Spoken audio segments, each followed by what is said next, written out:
Hello, everyone. Welcome back to Introduction to Logic.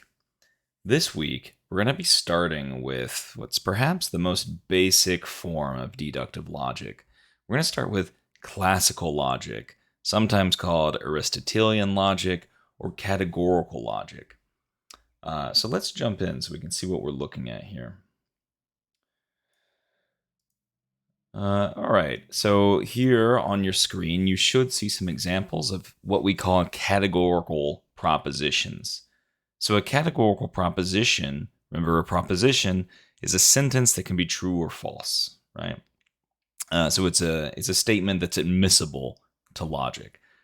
A categorical proposition is a proposition that involves some kind of category. Always going to have two. There's always going to be two categories. Now, what is a category? Well, a category is just like a class of things, right? So it's a group of things. It can be something that we generally use in English. It could be something that you create on your own, but it's a grouping of things. So for these examples, we can see that there are two categories per sentence. We have ants, we have insects, right? We have bugs, we have insects. Again, we have penguins, we have flying things. We have birds, again, flying things, philosophers, logicians, aquatic animals, fish, stars, planets, logicians, nerds, right? So a category or a class, again, are just groups of things, right? They're just groups of things. So categorical logic or classical logic is all about figuring out how we can relate some classes to other classes while preserving validity. And again, in logic, deductive logic, we're all about preserving validity. Okay, so in order to see how we're going to be doing that, addressing validity, evaluating validity in classical logic, we first need to know some of the ingredients, right? More than just classes here. Let's start pretty simple. In every categorical proposition, and each one of these are categorical propositions, you are going to have three components. You're going to have a subject, a predicate, and a copula. Okay, so the copula is just the term. It's like a linking verb that connects the two classes. It's typically something like are, right? It might also be something like is, okay? So a copula is just the thing that links the two classes together, okay? Now, the subject is the class that you are trying to say something about. It comes first. So ants, for example, is going to be a subject for this categorical proposition. I'm saying something about ants. Specifically, I'm saying that they're insects. So the class that you're using to describe the first class, that's going to be your predicate. So I know that insects, in this case, would be my predicate. Okay, so let's, for number 2, try to determine what the subject, copula, and predicate are. Let's start with the copula because that's the easiest. It's are, right? It's the thing that links the two classes together. What about the subject? Ooh. Well, the subject in this case is going to be bugs. Now, I have ruined the formatting in this. Let's see. Some bugs are insects. There we go. So we know the subject is going to be bugs because that's the thing we're talking about, right? That's the thing we're attempting to describe with another class. The predicate class, the thing we're using to help us describe bugs, is insects. Okay, so what you will notice is that there are 4 different kinds of categorical propositions. They're divided in terms of what we call quality and quantity. So the quality of a categorical proposition tells us whether we're affirming a relationship between these two classes or we're denying the relationship, right? We're either affirming it or we're denying it. If we're affirming it, then we're saying, yes, this subject class is like or is sometimes like the second class, right? So look at problem one or proposition one. All ants are insects. Well, I'm telling you something affirmatively. Yes, ants are related to insects in a positive way, right? Indeed, all ants are insects. Look at proposition two. Some bugs are insects. Okay, well, I'm still saying something affirmative about bugs and their relationship to insects, right? There is still an overlap. So if you find that the class or the proposition is indicating that these two categories overlap to any degree, that's an affirmative quality proposition. Okay. So, in terms of quality, number one is going to be affirmative. Number two is going to be affirmative. Number three is not. Why? Because it says no penguins are flying things. That means the concept or the class penguin never interacts with the category of flying things. So this would be negative, right? Some birds are not flying things. Okay, well, again, I'm saying something about birds and how they're not like this other thing. So this is negative as well. Some philosophers are logicians. That's affirmative. Some aquatic animals are not fish. That's negative. No stars are planets. That's negative. And then all logicians are nerds. That's affirmative. Okay? So you've probably noticed there are some patterns to this. If you see something that says all, it's going to be affirmative, right? If you see something that says some and there's not the word not here, then that's also affirmative. The word no indicates it's negative, and some are not is also always negative. Okay, that's quality, right? Quality. Now, we need to talk about quantity.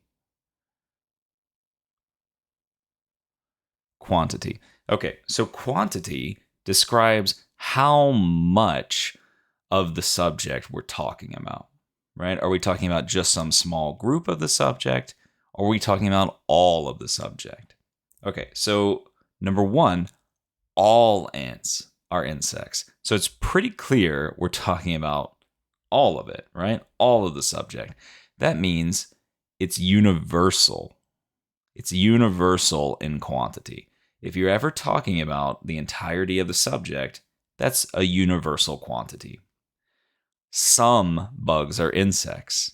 Well, the word some gives us a pretty clear indication we're only talking about some, not all. So this is what we would call particular.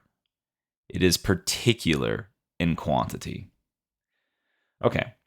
The negative quality propositions are a bit trickier to understand, but still not bad. Number three, no penguins are flying things.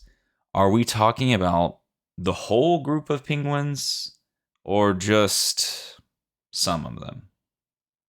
We're talking about all of them, right? I'm saying about every penguin. It's not a flying thing. So it would actually be universal. Okay. Some birds are not flying things. Well, again, the word some, if you see the word some, you know it must be particular. I'm only talking about some birds. I'm not talking about all of them.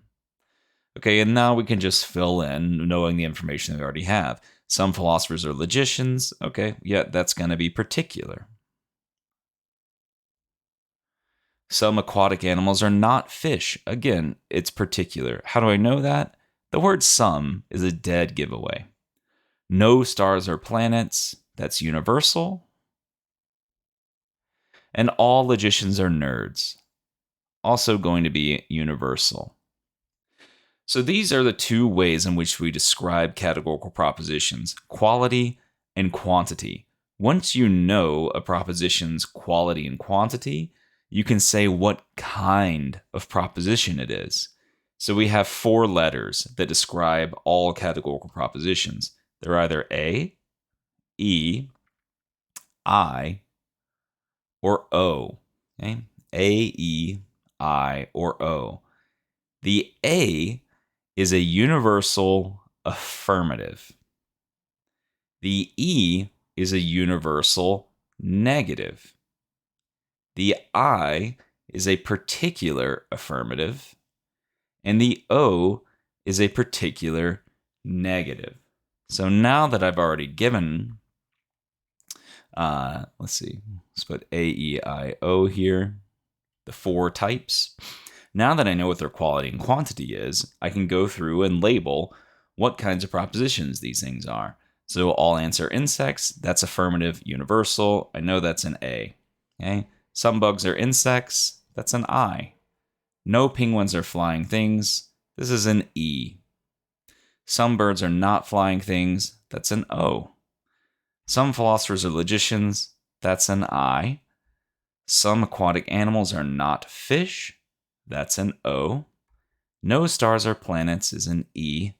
And then finally, all logicians are nerds is an A. Okay, so those are all of the main ingredients of a categorical proposition. If you learn these things, then you've learned most of what it takes to understand individual categorical propositions. Importantly, when we start building the propositions into arguments, because again, a proposition by itself is not an argument. We need at least one conclusion and at least one premise most of the time. In classical logic, we build categorical propositions into what are called syllogisms. A categorical syllogism is going to be made up of 2 premises, both categorical propositions, and then a conclusion, which is also a categorical proposition. And the way in which we're going to discern the validity of those syllogisms involves Venn diagrams. So, before we can even attempt to see how that might be done with categorical syllogisms, we need to know how to diagram the categorical propositions we just learned. Okay? So let's go ahead and do that. For your Venn diagram, you're always going to start the same way. You're going to give one circle and then another circle overlapping with some region in the middle. Okay? So you draw your 2 circles with an overlap. The second thing you always do is you have to label your circles, right? So I'm going to go with proposition 1 to start. So I'm going to label this ants, and then I'm going to label this insects. You must label your circles. If you don't, it's not clear what you're talking about, okay? Now, when we are diagramming categorical propositions, there are 2 things we do. We shade or we draw an X. The X indicates that something must exist here. At least one thing exists here, okay? When you have a universal quantity proposition, you're only shading. So all ants are insects, that's universal. I know that I'm only shading. Where should I shade? Well, the shading tells us that nothing can exist here. So I know I want to shade here. Everywhere in the ant circle that is not also in the insects circle. Now, why did I do it this way? Because the shading means that nothing can exist in this space, this diagram now tells you, look, if you're an ant, you must also be an insect. In other words, all ants are insects. So every single A proposition is going to look just like this. Okay? They're always going to have the subject shaded fully, except for where it intersects with the predicate. Okay? All right, let's do more. Let's do more examples here. Get rid of this stuff. Okay, let's now diagram the second one. Some bugs are insects. Bugs. Guess I could have left insects here from earlier. Some bugs are insects. So this is a particular quantity proposition, which tells me that I'm not going to be shading. I'm going to be putting an X somewhere. But where should I put the X? Well, the proposition is telling you that there is at least one. So in logic, you can read the word some as there is at least one. Okay? So there is at least one bug that is an insect. That tells me something exists where these two intersect. So I'm going to put the X here where the two go together. Okay? So all I propositions are going to look exactly like this. They're going to have an X in the overlap between the subject and the predicate. Okay? Get rid of this. Now let's turn to proposition 3. No penguins are flying things. So once again, let's diagram, or let's label our diagram. Flying things. Okay. No penguins are flying things. The quantity is universal, which means we are shading. Okay. Now, for an A, we shaded here in the penguin circle. But this is not an A proposition. This is an E proposition. For an E proposition, you're going to shade in the middle. Okay? Remember, the shading says nothing can exist here. So this diagram effectively says there can't be any penguins that are also flying things. Right? This overlap, nothing exists here. Okay? So that's an E. All E propositions will look exactly like that one. Okay. Last one. Some birds are not flying things. Okay. So we'll put birds here. We've already got a label for flying things. Notice that this is particular. This is an O proposition. So we're putting an X. We aren't shading. Now, some birds are not flying things. That tells me there is at least one bird that should not be in the flying things circle. And the only space for that is here in the bird circle. So this tells me, look, I know there's at least one thing here in the bird circle, but that it isn't in the flying circle. Okay, simple enough. That's really all there is to diagramming and understanding the nature of categorical propositions. Now, when it comes to evaluating the truth of categorical propositions, things can get a bit more complex. So we have what is called the square of opposition, the traditional square of opposition. The square of opposition, let's get some room here, tells us how these different kinds of propositions relate to one another. So we start by listing our universal type propositions first, A and E. And then below them, we'll give our particular quantity propositions. Okay? So A, E, I, and O. And we draw lines between them.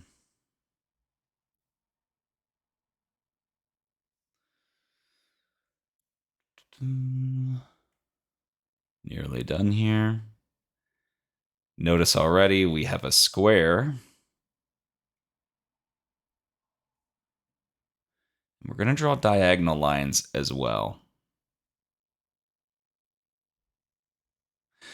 Okay, so the cool thing about these propositions is that if you know some information about one of them, you can learn a lot about the other kinds of them. This is because they have certain relationships with one another. For instance, A and E are called contrary. Contrary. Okay? I'll explain what that means soon. I and O are subsidiary. contrary. A to O and E to I are what we call contradictory. And then A to I and E to O are what we call subalternation. Okay? Same thing over here, subalternation. All right. So what do each of these things mean? I'll give you the definitions, and then we'll work through a couple examples. So, contrary. This simply means that both of these things cannot be true at the same time. So, if you have an A proposition that is true, you know that its corresponding E proposition has to be false. What do I mean by a corresponding E proposition? Say you have the following, right? Say you have all humans are mortal. This is an A proposition, right? Let's say that it's true. Well, if it's true, then we know that its corresponding E proposition, which would be no humans are mortal, must be false by contrary, right? Both of these things can't be true at the same time. So if I know that the A is true, the E has to be false. Okay? Now, for contradictory, I know that if A is true, O has to have the opposite truth value. So in this case, it has to be false. If the A happened to be false, then the O would be true. So the contradictory relationship just kind of reflects the truth value, right? It inverts the truth value. So in this case, I know that the corresponding O, some humans are not mortal, is also false.